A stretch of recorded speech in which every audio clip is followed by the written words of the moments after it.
ഇതുവരെ Stamford bridge ഇത്രയും വലിയൊരു നാണക്കേടിന് സാക്ഷ്യം വഹിച്ചിട്ടുണ്ടാകില്ല.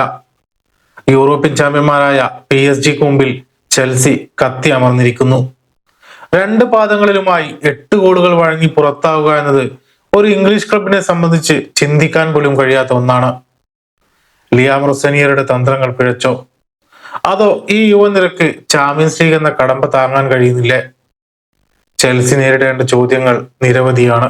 ആദ്യ പാദത്തിൽ പാരീസിൽ വെച്ച് 5-2 തോറ്റപ്പോൾ തന്നെ ചെൽസിയുടെ പതനം തുടങ്ങിയിരുന്നു. പക്ഷെ സ്വന്തം തട്ടകത്തിൽ ഒരു അത്ഭുതം ആരാധകർ പ്രതീക്ഷിച്ചു. എന്നാൽ കളി തുടങ്ങി 6-ാം മിനിറ്റിൽ തന്നെ കൽസ്കയിലൂടെ PSG ആദ്യ വെടി പൊട്ടിച്ചു. 20 വയസ്സുകാരൻ മാമഡു സാറിന്റെ പരിചയക്കുറവ് PSG കൃത്യമായി മുതലെടുത്തു. പിന്നാലെ ബാർക്കോളയും 19-കാരൻ മയൂലുവും കൂടെ ഗോൾ നേടിയതോടെ ചെൽസിയുടെ കഥ കഴിഞ്ഞു. പ്രതിരോധത്തിലെ പിഴവുകളും മധ്യനിരയിലെ പന്തടക്കമില്ലായ്മയും PSG പോലൊരു ടീമിന് മുന്നിൽ ആത്മഹത്യാപരമായിരുന്നു.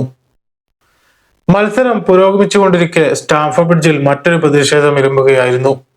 നിലവിലെ ഉടമകൾക്കെതിരെ തിരിഞ്ഞ ആരാധകർ മുൻ ഉടമ റോമൻ അബ്രാമോവിച്ചിന്റെ പേര് ഉച്ചത്തിൽ വിളിച്ചു പറഞ്ഞു. കോടിക്കണക്കിന് പണം ചിലവായിട്ടും ടീമിന് ഒരു സ്ഥിരത കണ്ടെത്താൻ കഴിയാത്തതാണ് ആരാധകരെ ചൊടിപ്പിച്ചിരിക്കുന്നത്. തുടർച്ചയായ 4 ചാമ്പ്യൻസ് ലീഗ് നോക്കൌട്ട് മത്സരങ്ങളിൽ പരാജയപ്പെടുന്ന ആദ്യ ഇംഗ്ലീഷ് ക്ലബായി ചെൽസി മാറിയിരിക്കുന്നു. മറ്റൊരു നാണക്കേടുകൂടെ. ഇതൊരു ചെറിയ വീഴ്ചയല്ല, ഇതൊരു വലിയ പ്രതിസന്ധിയാണ്. യൂറോപ്പിൽ മാത്രമല്ല, പ്രീമിയർ ലീഗിലും ചെൽസിയുടെ അവസ്ഥ ദയനീയമാണ്. കഴിഞ്ഞ മത്സരത്തിൽ ന്യൂകാസലിനോട് തോറ്റതോടെ ലീഗിലെ നിലയും പരുങ്ങലായി.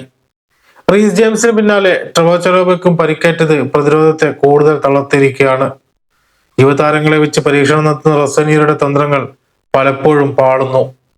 നിലവിലെ ഫോം തുടർന്നാൽ അടുത്ത സീസണിൽ ചാമ്പ്യൻസ് ലീഗ് യോഗ്യത പോലും ചെൽസിക്ക് സ്വപ്നമായി അവശേഷിക്കും. ഇപ്പോൾ ചെൽസിക്ക് മുമ്പിലുള്ള ഏക ആശ്വാസം FA കപ്പ് മാത്രമാണ്. ചാമ്പ്യൻസ് ലീഗിലെ ഈ 8-2 പരാജയം ചെൽസിക്ക് നൽകുന്ന പാഠം വലുതാണ്.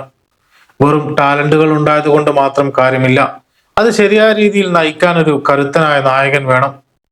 റൊസീനിയർക്ക് ഇനിയും സമയം നൽകണോ, അതോ പുതിയൊരു മാറ്റം ആവശ്യമാണോ? ചെൽസിയുടെ ഈ തകർച്ചയ്ക്ക് ആരാണ് ഉത്തരവാദി?